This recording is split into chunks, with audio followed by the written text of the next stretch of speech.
Pada April tahun 2022 lalu, pemerintah DKI Jakarta, yakni Anies Baswedan, meresmikan Taman Tebet Eco Park yang berlokasi di Tebet, Jakarta Selatan. Setelah berkeliling taman ini, kami melihat banyak sekali aktivitas masyarakat, dan melalui kacamata awam, kami telah melihat tata kelola yang cukup baik, seperti sudah ada kolam ikan, tempat indoor dan outdoor, pohon yang rindang, tempat untuk ibadah, dan yang lainnya. Namun, sebagai mahasiswa ilmu politik, kita perlu mengkritisi nih, apakah budget anggaran untuk mendirikan taman ini sudah sesuai? Lalu, apakah ruang terbuka hijau ini berhasil meningkatkan produktivitas masyarakat Jakarta di ruang terbuka? Dengan segala pertanyaan kritis tersebut, kita perlu menganalisis melalui wawancara organisasi masyarakat sipil yang diwakilkan oleh Seknas Fitra. Perkenalkan, nama saya Nashwa Nurlaini dengan NIM akhir 096. Saya Arifah Hairunisa dari NIM belakang 176. Saya Gladys Kartika Dewi dengan NIM belakang 198. Dari tengah-tengah kita sudah ada narasumber dari Seknas Fitra. Bapak, perkenalkan namanya. Oke, nama saya Badul Hadi, saya manajer pelayanan dasar dan GETSI di Seknas Fitra. Dari sejak kapan Seknas Fitra ini didirikan?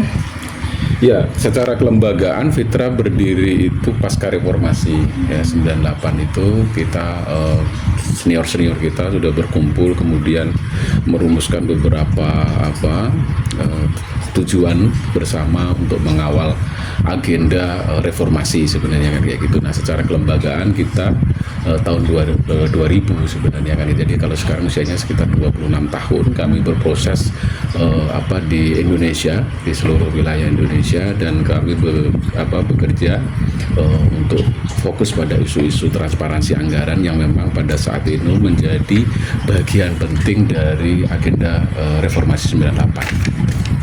Oke, mungkin pertanyaan selanjutnya, apa aktivitas dan tujuan dari terbentuknya Seknas Fitra sendiri, Pak? Ya, tadi saya sampaikan bahwa Seknas Fitra itu memang ditujukan untuk mendorong good governance, tata kelola pemerintahan yang lebih baik, dengan salah satu fokus isunya adalah bagaimana transparansi tata kelola anggaran di Indonesia itu betul-betul berpihak kepada masyarakat. Kalau dulu itu kita mengistilahkan dengan pro rakyat gitu kan, pro rakyat miskin, atau kemudian itu dikemas dalam jargon Fitra itu daulat rakyat atas anggaran gitu kan. Nah, itu yang salah satu menjadi tujuan bahwa Fitra ingin memastikan bahwa anggaran yang ada di negara itu, baik itu dari APBN, APBD sampai di level desa, itu betul-betul dikelola dengan baik untuk kesejahteraan masyarakat gitu.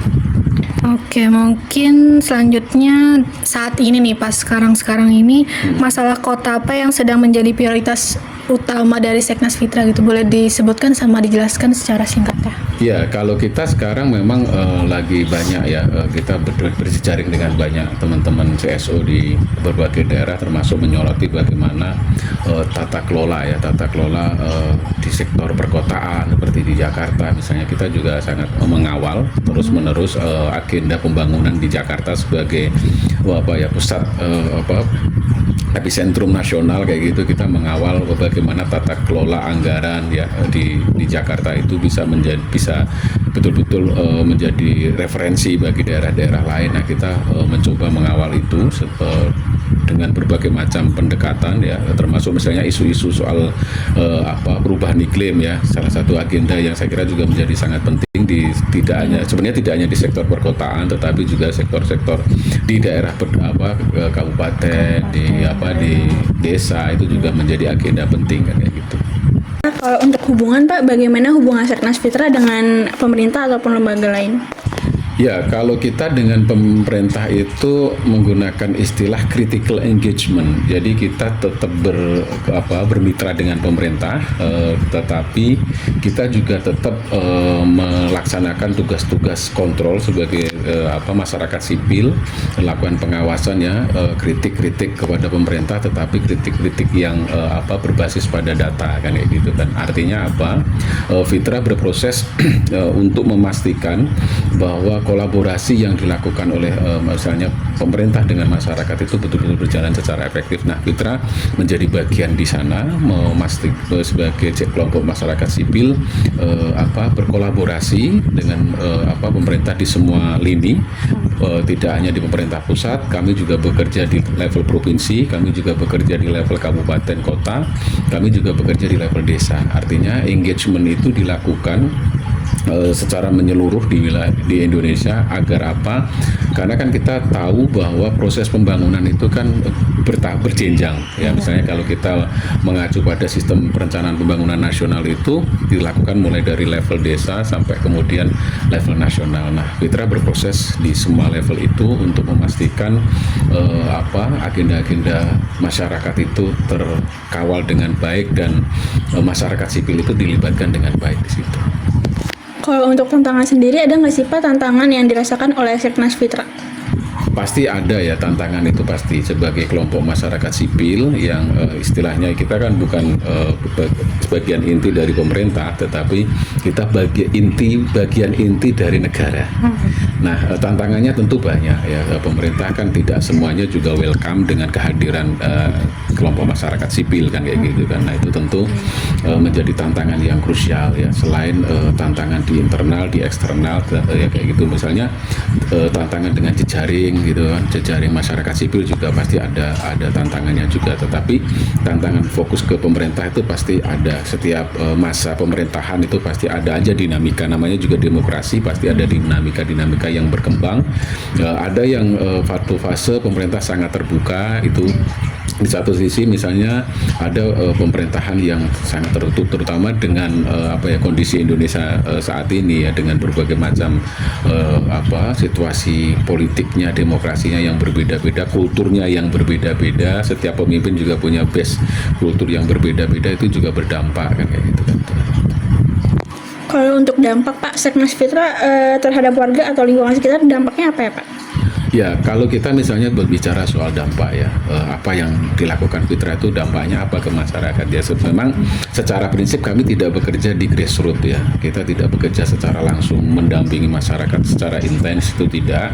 Tetapi di beberapa kegiatan kami memang bekerja bersama dengan masyarakat di grassroots ya gitu. Misalnya saat ini teman-teman sedang mengawal isu di desa, jadi kita berproses di sana memastikan misalnya nih ya, anggaran di desa, APBDes itu berpihak kepada anak-anak misalnya kayak gitu ya, terus kemudian kepada ibu, kepada lansia dan yang lain-lain itu. Nah, misalnya banyak kasus juga sukses story yang kita torehkan bagaimana mendorong anggaran di level desa maupun di level kabupaten itu bisa diakses oleh teman-teman disabilitas misalnya kayak gitu ya. Terus misalnya hari ini kita memperjuangkan di banyak daerah misalnya tentang aksesibilitas bagi teman-teman disabilitas di semua sektor misalnya kayak gitu. Itu yang dirasakan kayak kemarin baru saja kita misalnya ke Aceh, ke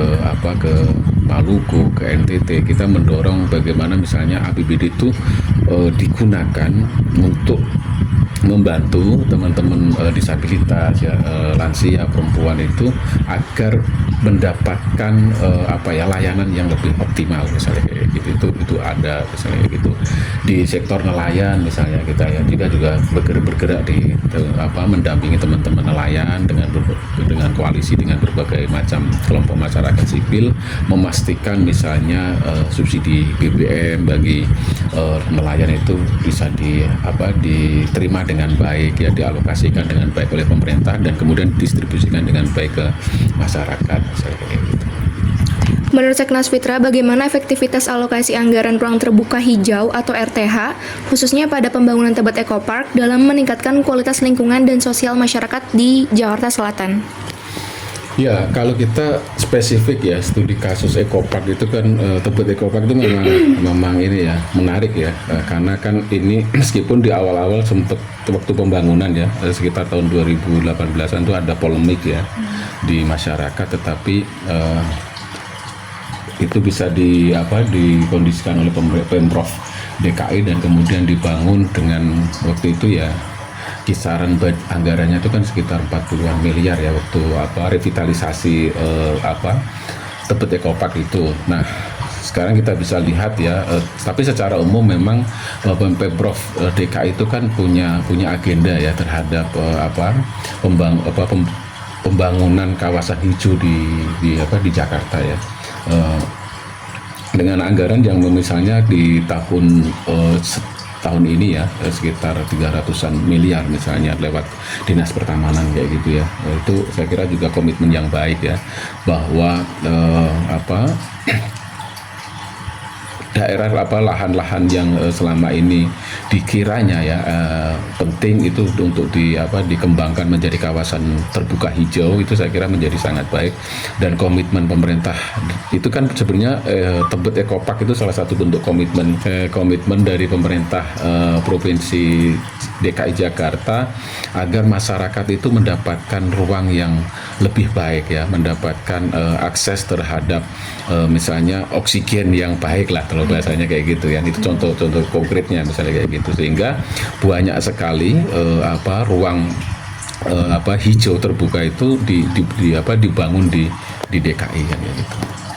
Ya Kak, cuman kan dari pengunjungnya aja ya biasa pada buang sampah sembarangan, udah ditegur-tegur, tapi cuma tetap aja begitu karena kan di sini kan pengunjungnya banyak ya, nggak setiap hari kan pasti ganti-ganti pengunjung gitu, jadi mereka pada kurang kesadaran lah soal sampah, padahal kotak sampah udah di mana-mana.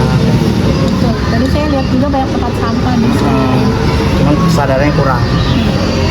Sejak taman ini berdiri, menurut Bapak ada perubahan nggak dari cara beraktivitas sama orang-orang di sini, di sekitar lingkungan taman ini? Kalau sekitar lingkungan mungkin rajin berolahraga ya, jadi rajin berolahraga. Kalau menurut Bapak sendiri, pendapat Bapak gimana?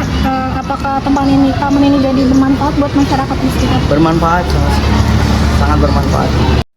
Berdasarkan wawancara bersama Seknas Fitra tersebut, kami menyadari bahwa perlu adanya transparansi budget oleh pemerintahan untuk tata kelola perkotaan agar terjadi pembangunan yang inklusif dan menjamin hak-hak masyarakat kota.